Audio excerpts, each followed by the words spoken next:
1, 2, is this on? Sometimes wrestlers will refuse to do things that had initially been scripted. Vince comes up to Stone Cold and I, and he goes, Steve, we're gonna end up trying to move show over to work with Lesnar at some point. We wanna get him up and running, like to put him over tonight. And Stone Cold, without missing a beat, damn, Vince, these people paid a lot of money to see Stone Cold sit a few stunners, drink a few beers, not do a job to the friggin' Big Show. A story or angle might not align with their character. Triple H wouldn't go for it. He said that my character would never be so stupid to, fall for this, and my wife would never have an affair on me. So it ended up being that Stephanie and I were business associates. A move could be too dangerous to take. Guys will grab me in the ring over the years and say, like, take the post. And I'll just, no.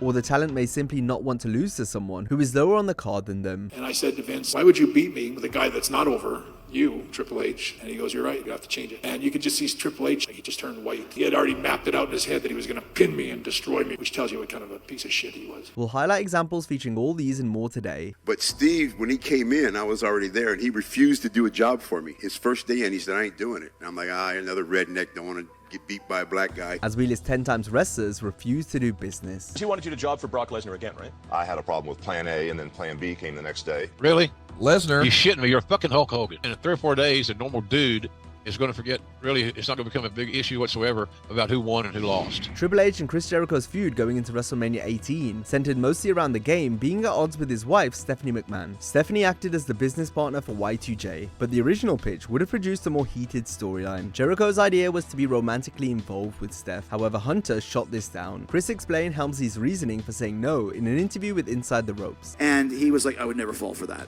You know I'm not really banging your wife, right? So then the idea came that she would kind of be the overbearing, kind of girlfriend-esque, where I'd be like the pussy whipped guy who just does whatever she says. But the difference was I wasn't banging her. So why would I be like a cuck to her, telling me what to do? Hunter had previously turned down the idea of Kurt Angle going off with Stephanie in 2000, in which Helmsley used the same excuse that it wouldn't be believable. It did just kind of, fall apart.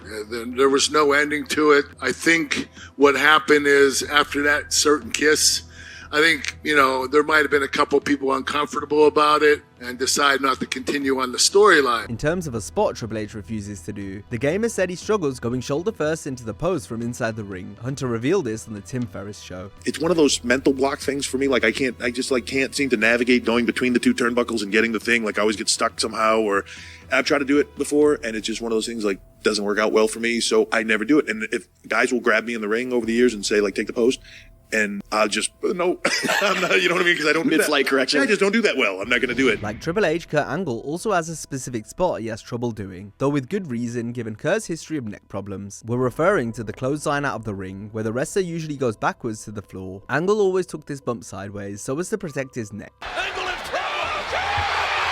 Right out here! There goes Angle as well! And clothesline! Kurt isn't alone though, as Brock Lesnar would also rotate to the side when being sent to the floor.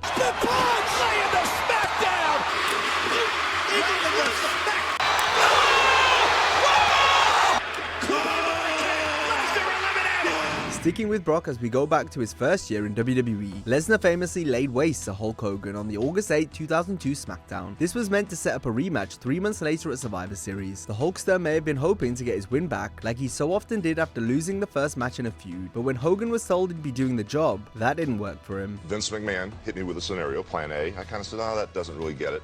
Which was he wanted you to job for Brock Lesnar again, right? Well, it wasn't so much that. It was no problem with the job. That's where people kind of miss the point. It's the whole content of the show. Take it to a higher level, take the high road. I had a problem with plan A, and then plan B came the next day. And both with plan A and plan B weren't that high road, they were that low road again. But as we started talking, I rudely interrupted, and basically I said, let's just talk after the first of the year. I'm not going to do anything until after the first of the year. This led to Hulk staying home until January, while Brock worked a program with Big Show instead. On his Grilling JR podcast, Jim Ross angrily reflected on Hogan's refusal. Really? Lesnar? You shitting me? You're fucking Hulk Hogan. You're over. You'll be over for eternity and beyond. And in 3 or 4 days, a normal dude is going to forget, really, it's not going to become a big issue whatsoever about who won and who lost. Especially who lost. I don't know. I never had a good feeling about that pairing. It might have been a blessing in disguise that the match didn't happen. The potential dream clash between Hulk and Stone Cold at WrestleMania 18 never happened because Austin didn't think it would be any good even though Hogan was open to doing it. Do you think that report is true? Austin didn't want to work with Hulk Hogan? Oh, I know it's true. I talked to Steve about it. He didn't think they had chemistry.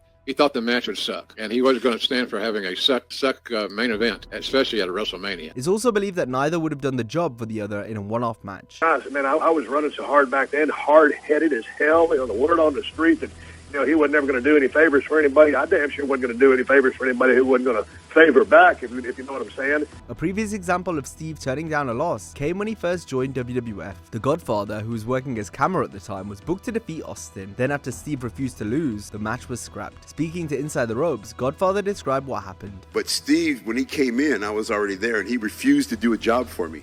His first day in, he said, I ain't doing it. And I'm like, another redneck, don't want to get beat by a black guy. He says, no. He says, I didn't come here to lose. He goes, if they're going to beat me, I'm leaving. He goes, I did not come here to lose. The Godfather, meanwhile, has turned down a few returns to WWE over the years, one of which would have seen him get laid out by Chris Masters in Las Vegas. They call me, they say, hey, well, we got this kid named Chris Masters, and he's putting everybody in these full Nelsons, and they're giving up. They want to do something where you guys are talking back and forth, and he sneaks up behind you, puts you in you. I'm like, what? You're going to clown me in my own town? I'm like, no, I'm not doing that. And so then they'd call me back with another idea, and I said, no, I'm not doing that either. I told you, I'm not wrestling. In an interview with Cheap Heat Productions, Godfather spoke about another rejected pitch that involved him appearing in the Andre the Giant Memorial Battle Royal at WrestleMania. Here he would have entered the match multiple times under each of his different gimmicks. But I was going to do like all three characters in one night. They were going to do that a couple times, but I told them no.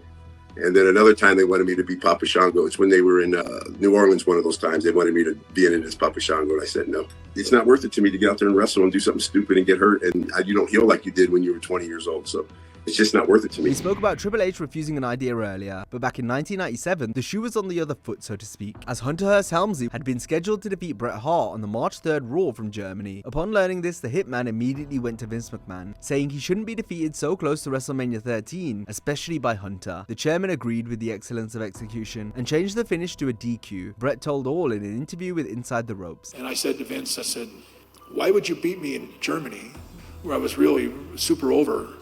Why would you beat me with a guy that's not over, you, Triple H? So you're going to beat me on Monday Night Raw, pin me right in the middle of the ring, and then you want me to wrestle Steve Austin and do what? And he goes, you're right. You have to change it. And you could just see Triple H just about, like he just turned white. Like it was like he didn't get to beat me. He had already mapped it out in his head that he was going to pin me and destroy me right there in Germany because he had the clout, which tells you what kind of a piece of shit he was.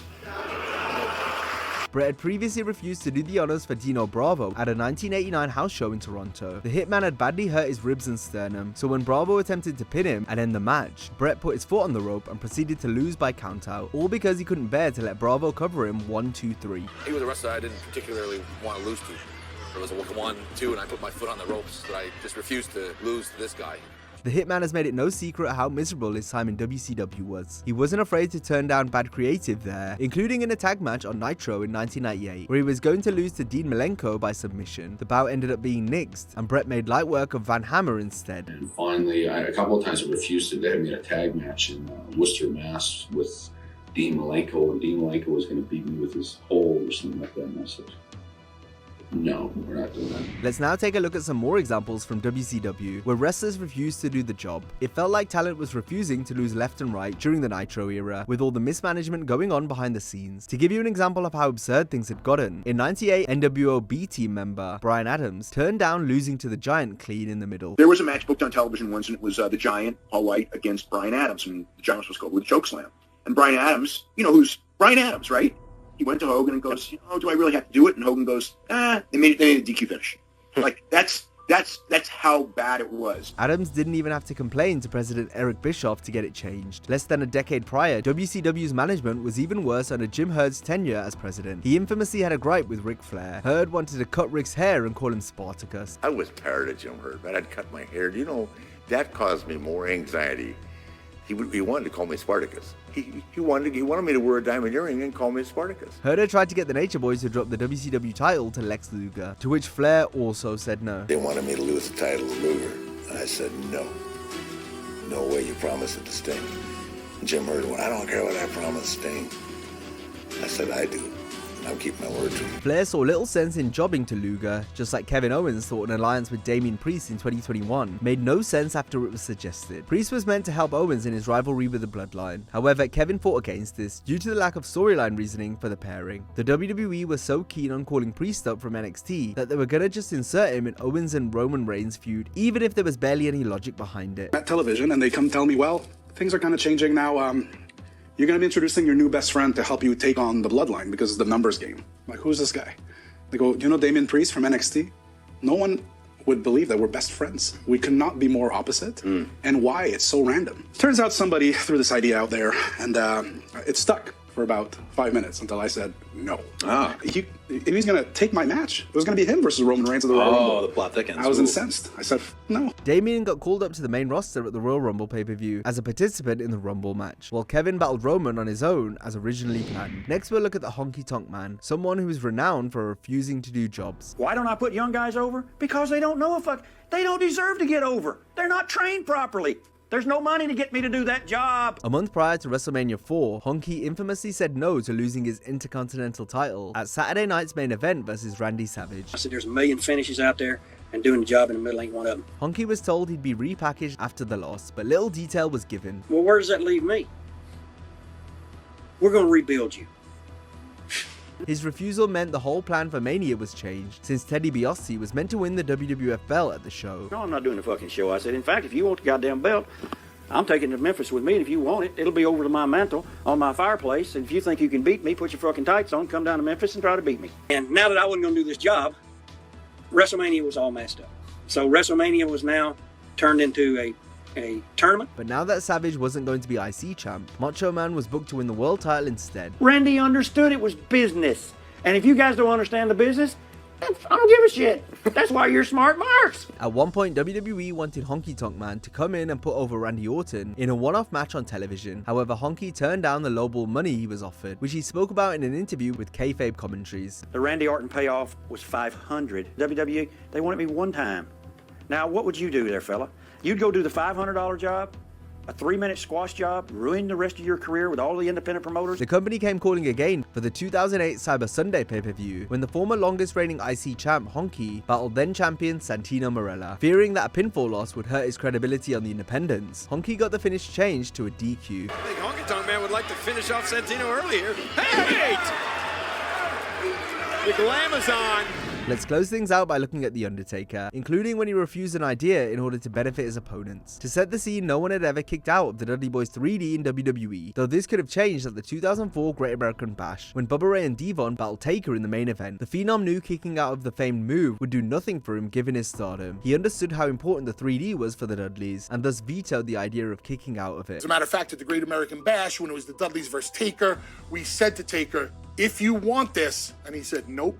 You protected it for so long, we're not going to do it if it doesn't mean anything. Old school. Yep. Respect. So, total respect. The Undertaker has turned down losses in the past too, though usually with good reason, such as in 2001 when the WWF had their heart set on pushing Albert as a singles star. This lasted for about a month or two, and in the midst of all this, the one-time Intercontinental Champion had been booked to pin Taker on TV. The Phenom shot this down due to lack of build and overall story, something Albert's X-Factor stablemate X-Pac discussed in an interview with Cultaholic. They actually booked him to beat Undertaker on TV one time, but Undertaker was like, no, that's not happening, like just out of nowhere. Like, and I don't blame Mark. It's almost like telling Steve to come to TV so he could just do a job for Brock real quick. Now, if you enjoyed this video, be sure to check out our similar video on 10 WWE moments that made Vince McMahon lose it backstage. Hope you have a great day, and I'll see you next time.